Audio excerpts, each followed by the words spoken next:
Bienvenue dans cette capsule. Alors, je vais vous parler aujourd'hui d'un sujet qui agace souvent les parents et qui peut vous perturber vous aussi si vous êtes parent de petits enfants.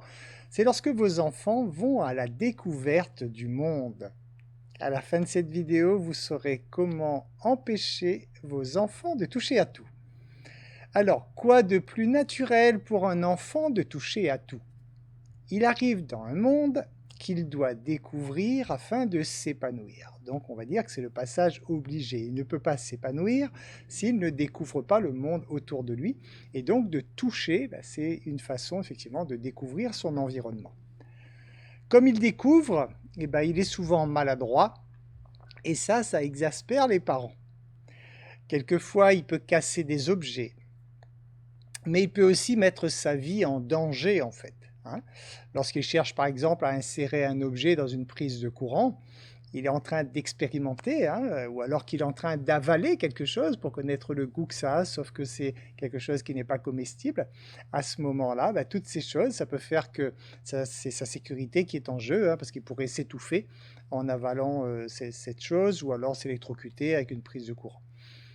Il est donc de votre devoir de parent de trouver en fait le juste équilibre entre son plein épanouissement, qui passera obligatoirement par la découverte, ça il faut être conscient de cela, et le fait de toucher à tout, et où là ça peut effectivement, donc il peut risquer aussi bien sa sécurité que celle de son entourage également. Donc c'est à vous en tant que parent en fait de trouver ce juste milieu, trouver cet équilibre.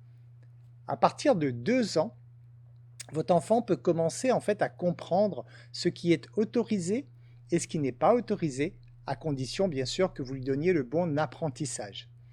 Mais votre enseignement en fait doit commencer dès le plus jeune âge. Donc il n'y a pas d'âge en fait pour commencer à expliquer à votre enfant ce qui est bon, ce qui n'est pas bon, ce qui est correct, ce qui n'est pas correct, même si c'est à partir de 2 ans qu'il commencera vraiment à comprendre. Les bonnes habitudes se prennent vraiment très très tôt. Sachez que plus l'enfant grandit, et plus ses chances de se blesser augmentent, bien sûr, parce qu'il a davantage de force, il a davantage les moyens de grimper partout, par exemple, et à ce moment-là, donc ça veut dire que les dangers augmentent avec, donc il faut en être conscient en tant que parent. Alors peut-être que vous avez déjà cherché, en fait, à lui mettre une claque sur les mains, pour lui dire de ne pas toucher à cela. Peut-être aussi que vous avez essayé d'autres façons de faire, mais en fait, cette façon de faire, si vous punissez en quelque sorte votre enfant lorsqu'il touche à quelque chose, la situation qui va en découler, c'est que votre enfant fera ses bêtises, c'est-à-dire la découverte de son monde. En fait, il le fera dans votre dos tout simplement. Donc, il le fera quand même parce que c'est impératif pour son épanouissement. Quelles sont donc les solutions? Alors, il va falloir, en tant que parent, ça fait partie du processus lorsque vous avez des enfants, faire en sorte que votre maison soit un lieu de parfaite sécurité pour votre enfant. Et là, ça veut dire que vous devez scruter partout, partout, partout. Tout d'abord, veillez à ne pas placer de chaises ou d'autres moyens d'escalade, par exemple à proximité des garde-corps. On a vu nombre d'enfants passer par-dessus le garde-corps parce qu'il y avait des objets stockés devant et l'enfant il escalade et arrivé en haut il passe par-dessus. Donc ça déjà, veillez vraiment à ce que vos garde-corps soient toujours complètement dégagés, qu'il n'y ait pas d'objets pour permettre à l'enfant de grimper. Mettez une barrière au niveau des escaliers si vous avez des escaliers chez vous, parce que là aussi, l'enfant pourra chuter dans l'escalier. Et même si c'est un peu en caoutchouc, un enfant, on va quand même éviter de le faire descendre l'escalier en rondade. Donc, pensez vraiment à mettre des barrières de sécurité au niveau des escaliers. Si vous avez un four qui est à proximité de l'enfant, qui est à sa portée, donc un four qui est placé dans la partie basse de votre cuisine, par exemple, obligatoirement, il faudra prendre un four à porte froide. C'est le genre de petits détails qu'il faut quand même savoir. C'est que vous avez des fours qui ont des portes froides et d'autres qui ont des portes chaudes, c'est-à-dire que les portes vont chauffer quand le four va chauffer. Si votre four est en hauteur, ce n'est pas gênant, mais par contre, s'il est encastré effectivement en partie basse, il faut absolument un four à porte froide pour être certain que votre enfant ne vienne pas mettre les mains dessus et se brûler. Veillez naturellement à ne pas placer de vaisselle cassante dans la partie basse aussi des rangements de la cuisine. Ou alors, à ce moment-là, vous devez trouver un système pour condamner les portes. Quelquefois, il est possible de mettre un petit élastique entre les deux boutons des portes éventuellement pour faire que l'enfant ne puisse pas les ouvrir. Ou mieux, tout ce qui est rangement bas, vous retirez tout ce qui peut casser, hein, aussi bien les assiettes que les verres, etc. Tout ce que l'enfant pourrait casser et se blesser. Placez tout ça hors de sa portée, bien sûr. Fermez à clé les portes des lieux qui ne peuvent pas être sécurisés. Admettons que vous ayez une buanderie, par exemple, et que dans cette buanderie, il y a tous les produits nécessaires à l'entretien de la maison, par exemple, que vous ne pouvez pas ranger ailleurs qu'en partie basse. À ce moment-là, vous savez que c'est une pièce qui va être trop compliquée à sécuriser. Donc, il va falloir tout simplement fermer à clé cette pièce.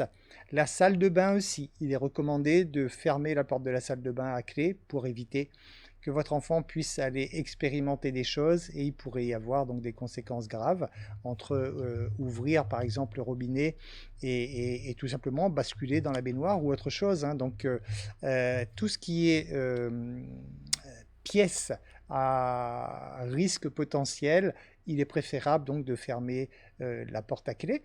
Naturellement, ne fermez pas toute votre maison à clé parce que votre gamin, il a besoin de s'épanouir, il a besoin de découvrir, il a besoin d'espace. Donc vraiment uniquement les pièces que vous ne pourriez pas éventuellement sécuriser.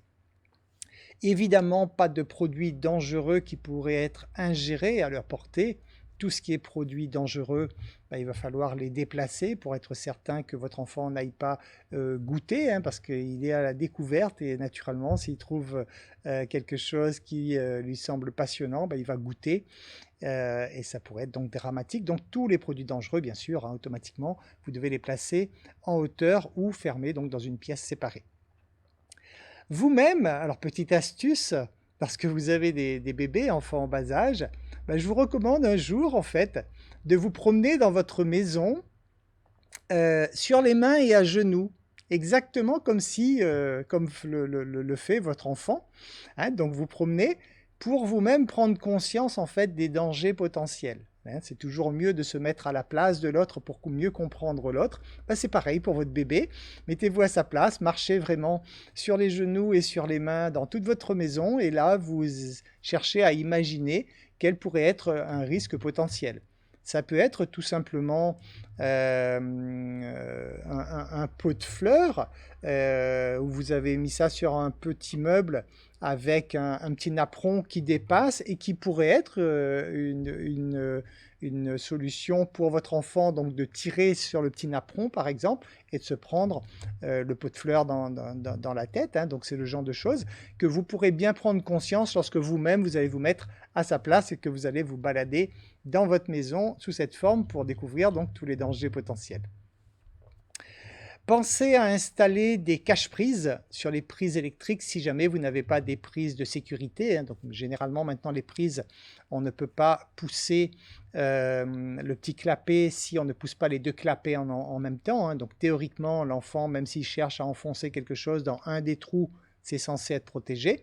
Mais si jamais vous n'avez pas de prise de sécurité, pensez à mettre donc des petits cache-prises qui protègent donc les prises pour ce genre d'expérience. Pensez également à poser, si possible, lorsque c'est possible, hein, un canapé ou un fauteuil devant les endroits où vous avez des prises de courant qui sont branchées, des appareils branchés. Parce qu'automatiquement, mettez-vous à la place de l'enfant, il arrive, un appareil branché, c'est un fil, ça donne envie de tirer dessus, et en tirant sur le fil, hein, ça peut être dangereux pour lui, parce qu'il pourrait bien sûr abîmer le fil, mais aussi lorsque la prise sortirait, il pourrait éventuellement toucher, enfin bref, je ne vous raconte pas, je vous laisse en tant que parent vous-même prendre conscience des risques potentiels. Donc pour éviter ce genre de risque, qu'il ait tendance à aller jouer avec les fils qui sont branchés, mieux vaut les placer derrière un fauteuil ou un canapé, si possible, bien sûr. Pensez également à retirer les meubles à angle vif qui sont à sa portée. Imaginez bien, surtout votre enfant, lorsqu'il commencera à se mettre debout et qu'il cherchera donc l'équilibre, si jamais il tombe sur un meuble, genre une table basse de salon, des choses comme ça, et qu'à ce moment-là, vous avez un angle vif hein, sur ce meuble, bah, il pourrait se blesser. Donc pour éviter cela, à vous, soit si vous avez vraiment des meubles qui ont des arêtes vives, hein, genre un meuble complètement en verre ou des choses comme ça, dans ce cas, bah, pendant quelques temps, vous le sortez de votre salon, ou alors veillez vous-même à avoir plutôt donc, des meubles qui n'ont pas d'arêtes tranchantes pour éviter donc, que votre enfant ne puisse se blesser. Attention aux petits objets que votre enfant pourrait avaler. Une fois de plus, il y a la découverte. Et vous savez, un enfant, ça met tout à la bouche, bien sûr. Donc, s'il y a des petites choses qui traînent, ben, votre enfant, c'est un danger potentiel pour lui. Donc, pensez vraiment déjà à le faire.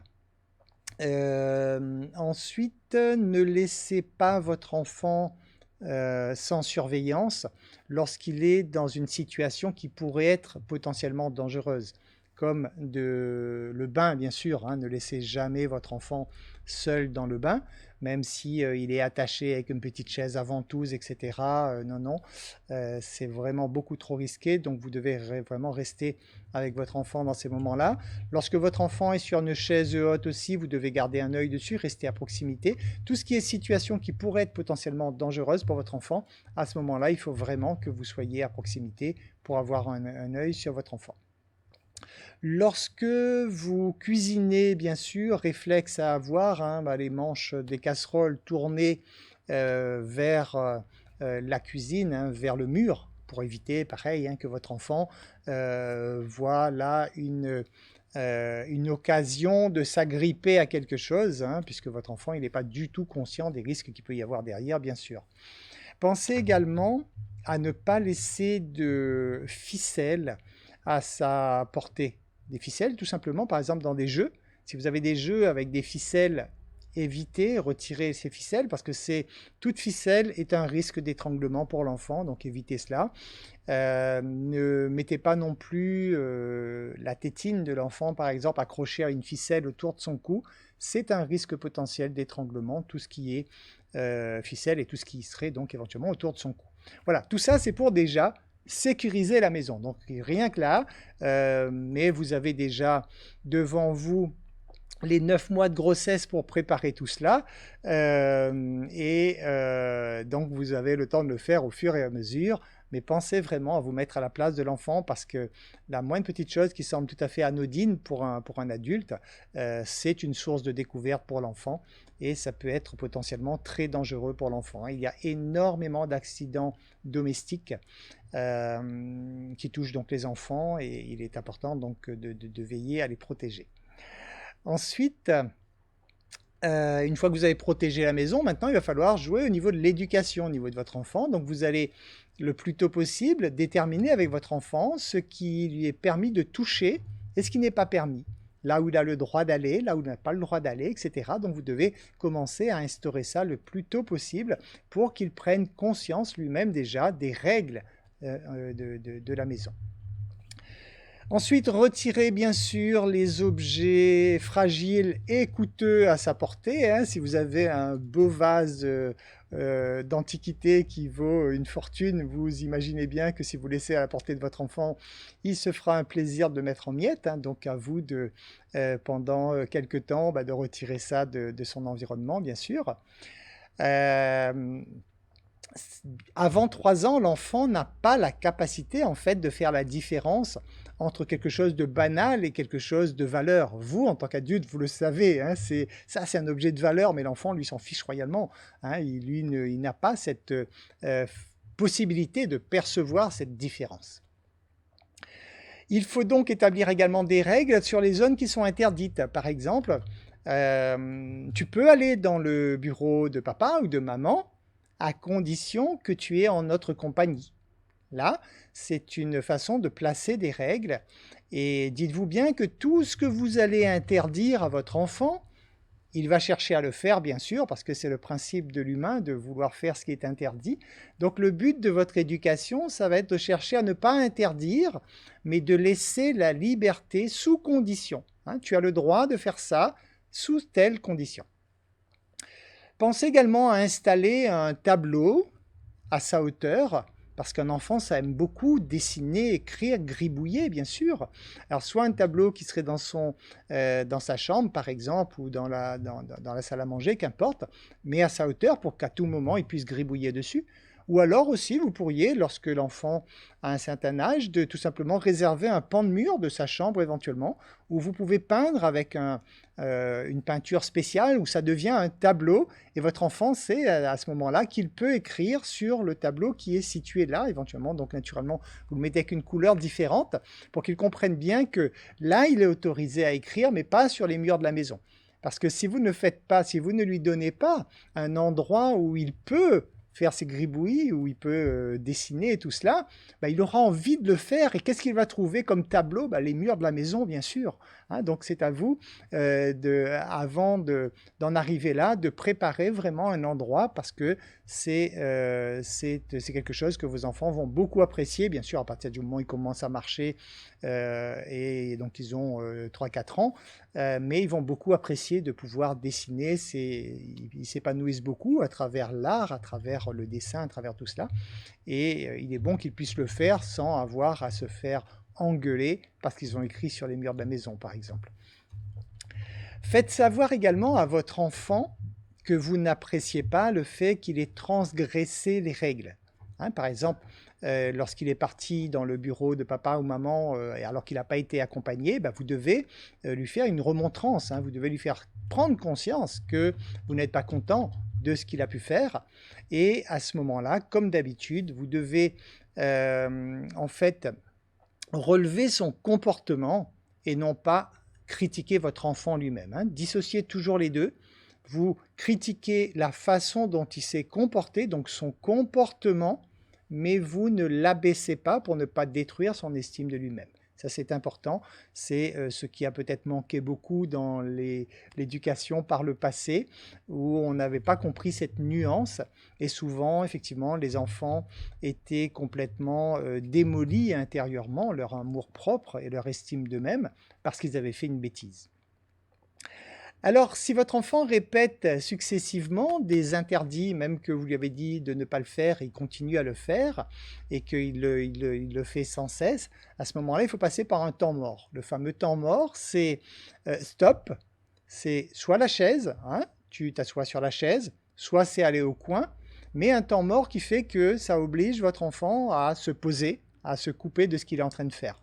Alors, certaines personnes vont vous dire aussi, le temps mort, c'est de l'enfermer dans sa chambre.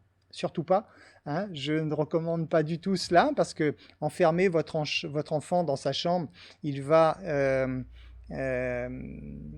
prendre ça comme une punition et donc comme un lieu de souffrance en quelque sorte, et il ne faudra pas vous étonner après pourquoi le soir il n'a pas envie de dormir dans sa chambre. Hein. Donc ne faites surtout pas de punition dans la chambre pour qu'il n'y ait pas cet amalgame au niveau de son esprit, mais par contre oui, lorsqu'à un moment il ne peut pas se calmer, c'est temps mort.